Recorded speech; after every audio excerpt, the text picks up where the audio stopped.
The silk feels heavy against your skin. It is an unfamiliar weight.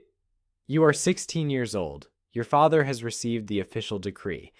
The Ministry of Rights has vetted your family history for 3 generations. There are no criminals. There are no rebels. There are no merchants. You are the daughter of a low-level scholar with a clean name. You stand in a line with 50 other girls in the outer courtyard. The air smells of dust and dry cedar. It is cold. A eunuch walks down the line. He does not look at your eyes. He looks at your teeth. He looks at the length of your fingers. He looks at the symmetry of your jaw.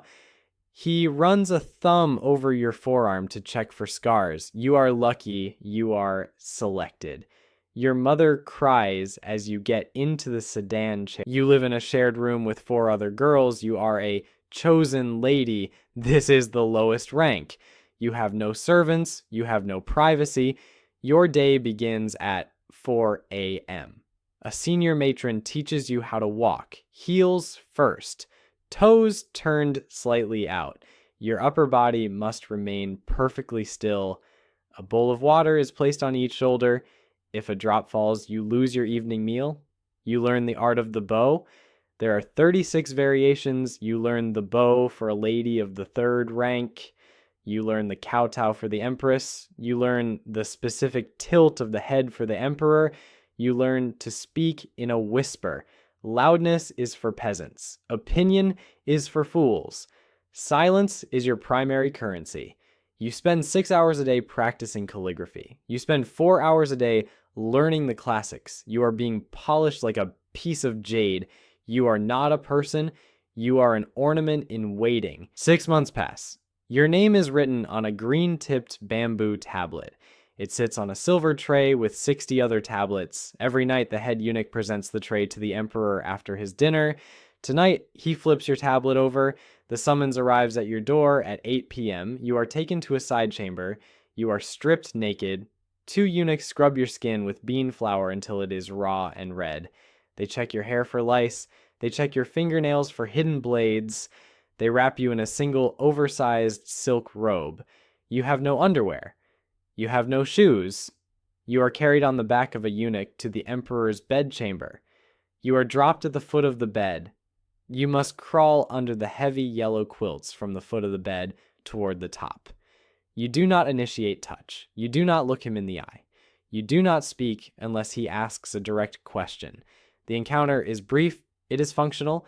It is recorded in a ledger by a scribe who stands outside the curtain. The scribe notes the exact minute. You move to a private room. You are given 1 personal maid. You receive a monthly allowance of silver. You receive a ration of charcoal for the winter. You receive a specific amount of pork, rice, and fresh vegetables. Everything is regulated by the Office of Palace Ceremonies. You realize the palace is not a home. It is a factory. You spend your silver on bribes. You bribe the eunuch who delivers the charcoal so he brings the high-quality, smokeless kind. You bribe the kitchen staff so your food arrives warm. You bribe the gatekeepers to find out which concubines are in favor this week. The palace is a map of hidden traps. The consort of the 3rd rank hates the consort of the 4th rank. You are caught in the middle. If you visit one, you insult the other. If you wear a certain shade of lilac, you are accused of imitating the empress. If you stay in your room, you are forgotten. Your period is late. The physician is called. He feels your pulse through a silk thread because he is not allowed to touch your skin. He confirms the pregnancy. Your status shifts instantly.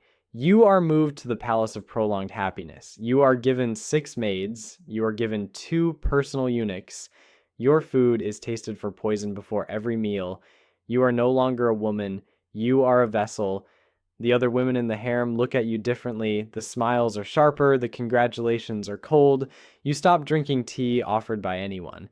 You stop walking near the lily ponds alone. Like the stakes have changed from comfort to survival. If you bear a daughter, you will be safe, but ignored. If you bear a son, you become a noble consort. If you bear a son, you become a target. The labor lasts 20 hours. The midwives are nervous. The head eunuch stands outside the door. You scream into a folded cloth. A boy is born. The emperor sends a gift of 100 gold, tails, and you are 30 years old. The new girls are arriving. They are younger. Their energy is fresh. Their eyes are full of hope. They are the new chosen ladies. You are no longer the center of the emperor's attention. Your role has changed. You are now a political player. You begin to think differently. You use your son's position to build influence. You form quiet alliances with the eunuchs. They are the eyes and ears of the palace. You learn everything: which minister cannot be trusted, which general is losing discipline. You store it all, and when the emperor visits, not for affection, but for conversation, you speak carefully. You share only what matters. He listens. He values your counsel now. You are no longer just a memory of the past. You have become part of how the palace moves. You remember the names of the families who were loyal long ago. You remember who stood firm and who did not. But the palace is never quiet. Schemes never stop. One woman tries to set you up. She plants something in your room, hoping to frame you, but you find it first. You say nothing. You wait. Time passes, and opportunity appears when her family fails in their duties. You mention calmly that something feels off around. The emperor dies. The transition of power is a knife edge. If your son takes the throne, you are the Empress Dowager. You are the most powerful woman in the world. But your son is not the eldest. The eldest son takes the throne. His mother is your rival. She does not kill you. That would be messy. She sends you to the northwestern corner of the Forbidden City, the Cold Palace. It is a row of dilapidated rooms. The paint is peeling. The roof leaks. There is no charcoal in the winter. There are no maids. There is only one old eunuch who brings a bowl of watery gruel once a day.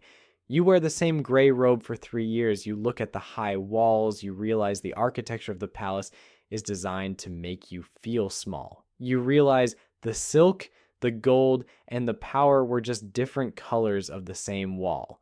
You are 60 years old.